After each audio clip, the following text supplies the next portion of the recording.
রাবারের মতো কাজ করবে, একটা সারফেস কাজ করবে, একটা সারফেস কাজ করবে। কতটুকু শেখানো যায়, আপনার কেমন লাগতেছে এটাকে বলে? ইনশাআল্লাহ অনেক ভালো লাগতেছে। নতুন নতুন বিষয়গুলো অনেক মানে টেকনিক্যাল বিষয়গুলো যেগুলো এখন মানে অনেক ক্লিয়ার হয়ে যাচ্ছে। আমি রেকর্ডে অল্প একটু লাস্টের গুলো করতে পারছি, প্রথম থেকে তো করতে পারিনি, ইলেকট্রিসিটি চলে গেছে কয়েকবার।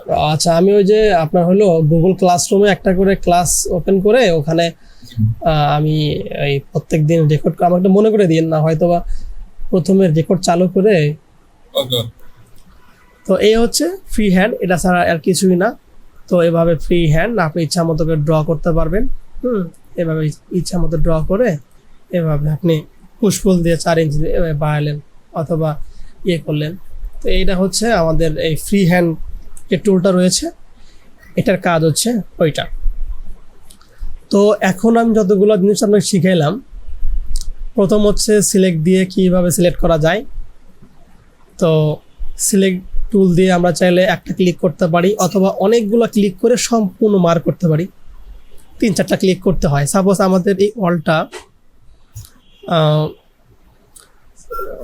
শুনতেছেন কথা?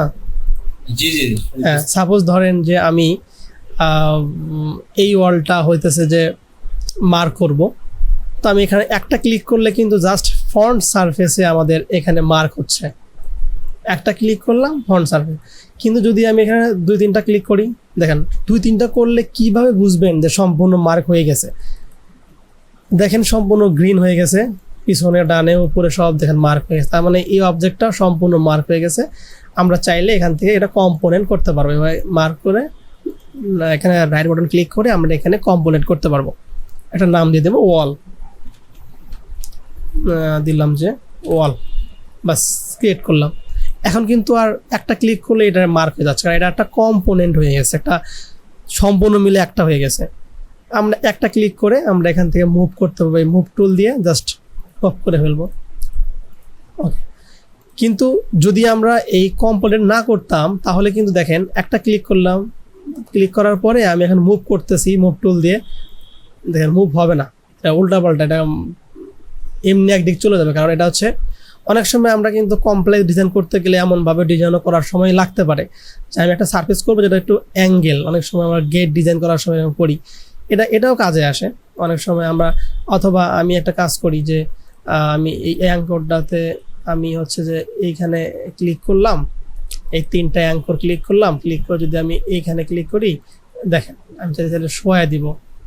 এটা কমপ্লেক্স অবজেক্ট ডিজাইন করা যায় যেমন চাই এভাবে, কিন্তু যাবে না, সে মুভ হবে না। কারণ কি, সে হচ্ছে একটা গ্রুপ ছাড়া অথবা কম্পোনেন্ট ছাড়া অবজেক্ট, যেদিক যাবেন ও ওই দিকে টানই হবে, রাবারের মতো কাজ করবে। ওকে, তারপরে শিখছি হচ্ছে আমাদের এটা হলো ল্যাসো টুল, ইচ্ছা মতো মার্ক করা যায়। তারপরে শিখলাম হচ্ছে পেইন্ট, কোনো একটা অবজেক্টে কোনো একটা টেক্সচার লাগানোর জন্য যখন আমরা পেইন্টে ক্লিক করব অটোমেটিকলি আমাদের এইখানে কি বলে অপশন চালু হয়ে যাবে। চাইলে রূপ আনলাম, যদিও আমাদের ওয়ালে রূপ দেবে না, ওয়ালে দেব রং। তো কালারে যাই, কালারটা কই, কালার নেম, কালার দিলাম, কালার হয়ে গেল। একটা জিনিস দেখেন, যদি আমরা গ্রুপ করি বা কম্পোনেন্ট করি সেক্ষেত্রে কিন্তু এক জায়গায় দিলে সম্পূর্ণই কি হচ্ছে, কালারটা হয়ে যাচ্ছে। বাট যদি গ্রুপ ছাড়া বা কম্পোনেন্ট ছাড়া কোনো একটা অবজেক্টের উপরে ক্লিক করি তাহলে কিন্তু জাস্ট একটা সারফেস আমাদের এখানে কি হচ্ছে, কালার হয়ে যাচ্ছে। তো এই হচ্ছে আমাদের পার্থক্য, এটা তো শিখলাম। তারপর তো ইরেজার টুল, আমরা ইরেজ করবো কম্পোনেন্ট, এই যেমন এটা এক্সট্রা আছে আমি এটা ডিলিট করে দিব, এইভাবে আর কি। তারপরে শিখলাম কম্পোনেন্ট, ট্যাগ তো শিখলামই, ট্যাগ কিভাবে করা হয় দেখলেন তো, ট্যাগ অপশন তো দেখলেন যে এভাবে ইয়া করতে হয়।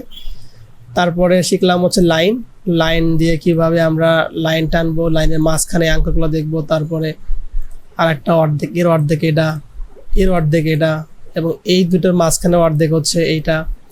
এই অঙ্কগুলো অটোমেটিকলি মিড পয়েন্ট, দেখেন এখানে লেখা আসছে কিন্তু মিড পয়েন্ট দিলাম, এটা লেখা আসছে মিড পয়েন্ট। এভাবে আর কি আমরা অনেক সময় বিভিন্ন জিনিস পুশপুল দিয়ে আমাদের মতো করে আমরা ডিজাইন করতে পারবো। যখন করব তখন আমাদের এগুলো খুব দরকার হবে। এভাবে ইচ্ছা মতো আমরা ওটাকে একটা করে অবজেক্ট দিয়ে। তো এই হচ্ছে আপনি জাস্ট হচ্ছে আজকে এই কয়েকটা টুল দেখালাম, কালকে বাকি যতগুলো দেখানো যায়। হ্যাঁ, আপনি একটু দেখেন, আপনি যতগুলো ইয়া করলাম একটু প্র্যাকটিস করেন, বিশেষ করে ট্যাগ আর এখানে যে টেক্সচারগুলো রয়েছে এই টেক্সচারগুলো দেখবেন কোনটা কীরকম কাজ, কতগুলো টেক্সচার, এগুলো মনে রাখতে হবে। কারণ কি ডিজাইন করার সময় আমাদের যদি ওই টেক্সচারগুলো মাথায় রাখি খুব সহজে ডিজাইন করা যায়। যেমন ধরুন যে আমি জানি যে একটা গ্রিল ডিজাইন করা যায় কী দিয়া, কাঠ দিয়ে, গ্লাস দিয়ে, মেটাল দিয়ে, তারপরে কংক্রিট দিয়ে।